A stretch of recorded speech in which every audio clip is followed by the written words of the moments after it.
अधिवक्तागणों के जो संदेश और संदेह दोनों पे अपनी बात को आगे बढ़ाते हुए मैं समझता हूं वाकई में हालात नाजुक हैं और इन हालात नाजुक में हमें एकता के अलावा कोई चारा दिखाई नहीं देता।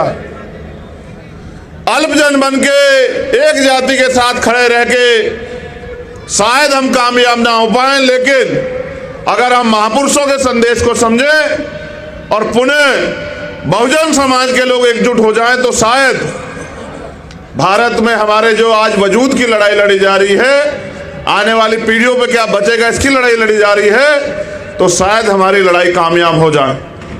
मैं तो आंदोलन चलाने वाले सभी साथियों में उम्र में सबसे छोटा हूं, लेकिन मेरा प्रयास रहता है कि मैं कभी भी अपने कार्य से निराश ना करूं। मैंने तो सीखा ये है और यही सिखाया है कि जब भी जहां भी जरूरत पड़े तन मन धन से तैयार रहना, अपने लोगों को निराश मत करना। और मैं अभी भी इस प्रयास में लगा हुआ हूं कि राष्ट्रीय स्तर पे बहुजन समाज के लोगों में एकता बने, और मुझे लगता है कि ये प्रयास भी आने वाले समय में सफल होंगे। लेकिन निराशा इस बात की है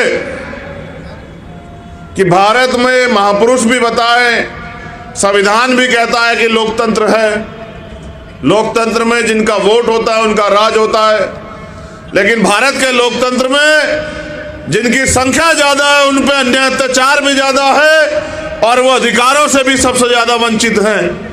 इस मंच पे ये नाम नहीं बैठे, विचार बैठे हैं, व्यक्ति नहीं बैठे, संदेश बैठे हैं। मैं इस मंच का पुनः सम्मान करता हूं, क्योंकि हम उम्मीद को रखने वाले लोग हैं, हमारे कंधों पे बड़ी जिम्मेदारी है। तो मैं आपसे ये अनुरोध करता हूं कि अपनी एकता को बना के रखिए। हम सब लोग, जैसा हमारे जिम्मेदार साथी ने कहा कि पूरा आंदोलन बैकवर्ड और फॉरवर्डों के बीच है और आंदोलन अधिकारों का है, ना धर्म का है ना जात का है, हिस्सेदारी का है।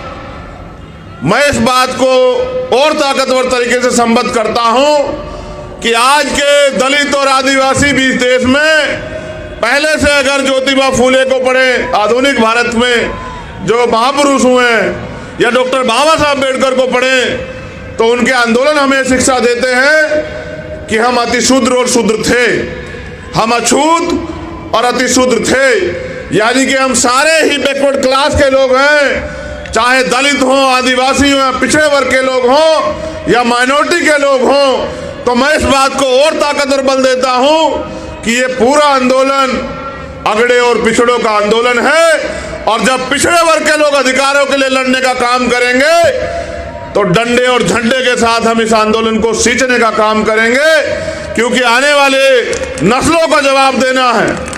लड़ाई आपकी मेरी नहीं है, हम तो जागरूक सजग लोग हैं। आने वाली पीढ़ियों के हिस्से में क्या बचेगा? महापुरुषों ने संघर्ष से पेड़ लगाए और उसके फल हम लोग खा रहे हैं। आज अगर प्राइमरी स्कूल के हेडमास्टर का बेटा यहाँ खड़ा होकर बोलता है तो ये महापुरुषों के संघर्ष, बलिदान, त्याग के जो कारण जो हमें फल मिले हैं, जो अधिकार मिले हैं संविधान में, ये उनकी देन है।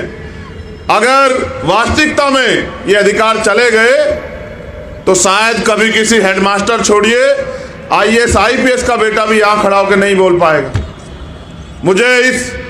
मैंने बड़ी मजबूती से महसूस किया और मुझे हमेशा साथियों ने प्रेरित किया कि पढ़िए, क्योंकि मेरी उम्र कम है तो मैं ये तो नहीं कह सकता मैं 30 साल से आंदोलन चला रहा हूँ, या 40 साल से आंदोलन चला रहा हूँ, या 20 साल से आंदोलन चला रहा हूँ। मैंने तो जो कुछ भी सीखा इस मंच पे बैठे हुए लोगों से या महापुरुष जो लिख के गए उससे सीखा।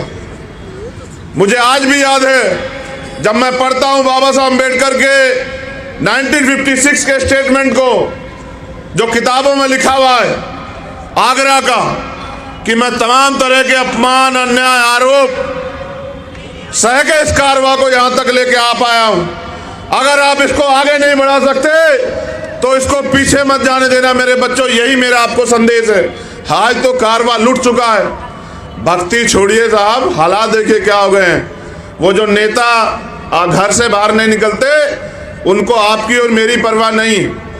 आज मजबूर हैं हम लोग कि न्याय जन्मसिद्ध अधिकार है, फिर भी हम रोज लाशें उठा रहे हैं। राजस्थान हो या मध्य प्रदेश या दिल्ली, मैं तो दिल्ली के लोगों को बधाई दूंगा, मेरे सम्मानित मंच, कि आज दिल्ली का रिजल्ट आया है। एक से एक वक्तागण यहाँ बड़े बड़े ओजस्वी भाषण देते हैं। दिल्ली में लोग खुशी मना रहे हैं और ये लोग यहाँ जो है बताइए सम्मेलन कर रहे हैं। जिनका देखिए, जिनकी वोट नहीं उनका राज स्थापित हो गया है एमसीडी में भी। इनका देखिए, इनका हौसला और इनका रास्ता देखिए कि वो लोग दिल्ली में जश्न मना रहे हैं, रंग लगा रहे हैं, जिनका इतना सा वोट है और जिनका इतना बहुसंख्यक वोट है, ये यहाँ तमाशबीन बने बैठे बताइए, और कह रहे हैं वोट हमारा राज तुम्हारा। सारे नेता यही कहते हैं, बताइए, कोई कमी छोड़ता ही नहीं है। मगर ये बताओ दिल्ली में आपके हिस्से में क्या है एमसीडी में? जरा दिल्ली के लोगों हाथ उठा के बताना मुझे। बड़े हमारे बहुजन मीडिया के लोगों से भी धन्यवाद कहता हूँ, झूठ मत दिखाया करो यार। क्या झूठ दिखाते रहते हो कि हम तो यहाँ किला ढा देंगे। हालात देखो आज क्या है, एक सीट नहीं जीत पाए, एक सिंगल सीट। पिछलग्गू बन के अपने हिस्से की बात भी नहीं कह सकते हो मेरे साथियों। एक साहब ने कहने का प्रयास किया था तथागत बुद्ध के बारे में, बाबा साहब की प्रतिज्ञा के बारे में, देखो क्या हुआ। ये हालात सच यही है। उनके तलवे चाट के, उनकी पूंछ बन के हम ओरिजिनल बात भी नहीं कह सकते हैं। अपने हक की बात तो छोड़िए, जो महापुरुष कह के चले गए। इसलिए कह रहा हूं दिल्ली के लोग बधाई के पात्र हैं। इतनी बड़ी आबादी और फिर भी बैठना जूतों में ही है, तो मैं क्या कर सकता हूं भाई बताओ, जब आप लोग सुधरना नहीं चाहते हो। मैं तो प्रयास कर रहा हूं और मेरे साथ हजारों साथी प्रयास कर रहे हैं दिल्ली में भी कि हमारे लोग जागे, लेकिन आप आदत छोड़ने को तैयार नहीं है। तो कोई बात नहीं, हम फिर जगाएंगे, फिर आपके बीच में जाएंगे, फिर समझाने का काम करेंगे। क्योंकि अगर इस काम को हम पढ़े लिखे लोग नहीं करेंगे तो किन से उम्मीद करें? वो लोग जो सुबह उठ के काम पे निकल जाते हैं। ये तो पूरा समाज आर्थिक रूप से कमजोर है। थोड़ा बहुत अगर आरक्षण से जो नौकरी मिली उसके कारण बन पाया है। इसलिए जो पढ़े लिखे सजग लोग हैं उनकी जिम्मेदारी बनती है कि अपनी जिम्मेदारी को समझें। जैसे बहुजन मीडिया ने अपनी जिम्मेदारी को समझा, बहुजन नेता भी अपनी जिम्मेदारी समझे।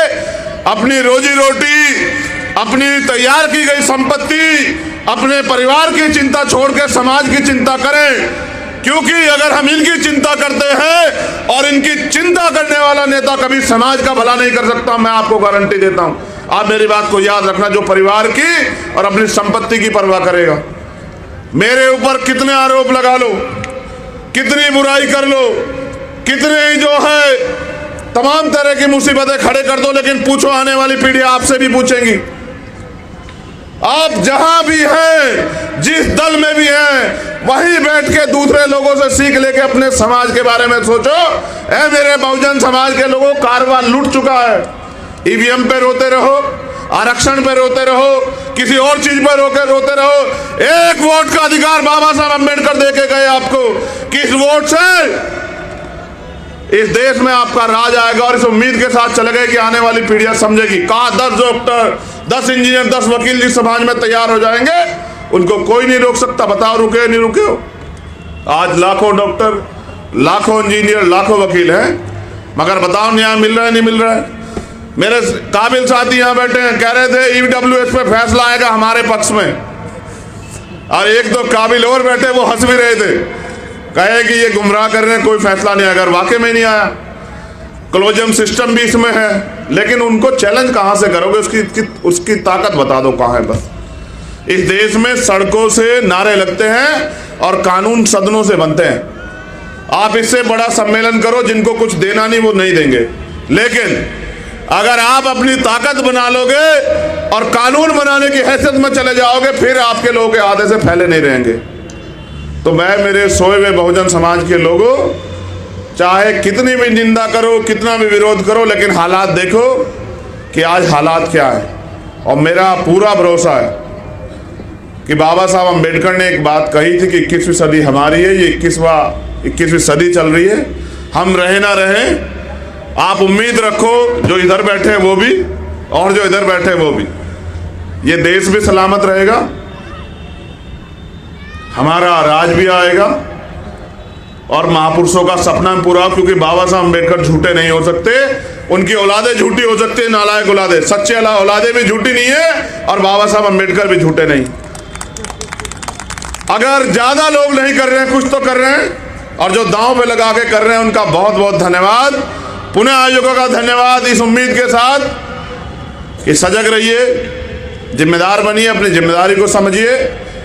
जो महापुरुषों के आंदोलन से आपको मिला है उसके बाद आपकी जिम्मेदारी बनती है कि समाज की जिम्मेदारी भी आपकी है।